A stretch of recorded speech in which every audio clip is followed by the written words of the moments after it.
Yo, what's up mga kasagak? Paano nga ba mag-edit si kasagak? Yan, punta tayo sa CapCut. Tapos pindutin nyo yung new project. Then yan, maghanap tayo dyan kung ano yung gusto nyo i-edit. Yan, maghanap tayo dito mga kasagak. Siyempre yung laro ni kasagak. Shoutout nga pala sa kaibigan ko dyan, si Aladdin Edward. Yan, siya nag-request nito mga kasagak. Yan, may napili na ako. Ayan, yung arangkada natin dyan mga kasagak. Yan, slow natin. Split, pindutin yung split.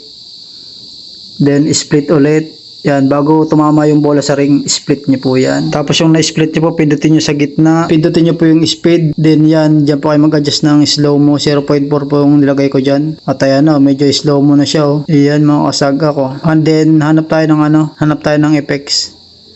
Ayan, punta tayo sa video effects. Tapos hanapin nyo yung nightclub. Hanapin nyo yung astral, mga kasagak, para medyo maganda yung video natin. Ayan o, mga kasagak. Kita nyo ba yung mga kasagak? Yan, nagdo-doble-doble yung katawan natin yung mga kasagak. Yan, tsaka medyo slow na siya. And then, hanap tayo ng sounds naman, sounds. Pindutin nyo po yung audio. Tapos sound FX.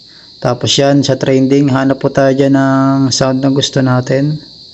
Ayan, explosion po yung napili ko dyan. Tapos medyo laksan nyo lang po. Tapos yung putol po sa gitna, pindutin nyo lang po. Tapos may lalabas po yung trending. Piliin nyo po yung black fade para diretso-diretso po yung video nyo mga kasagak. At ayun na nga, tapos na tayo dyan mga kasagak. No? Export na natin yan mga kasagak para makita natin yung result. Ayan, antayin lang natin mga 100% yan mga kasagak. Medyo mabilis lang naman yan kasi maiksi lang yung video natin. Ayan, antayin nyo lang mga kasagak. Huwag nyo po papatayin.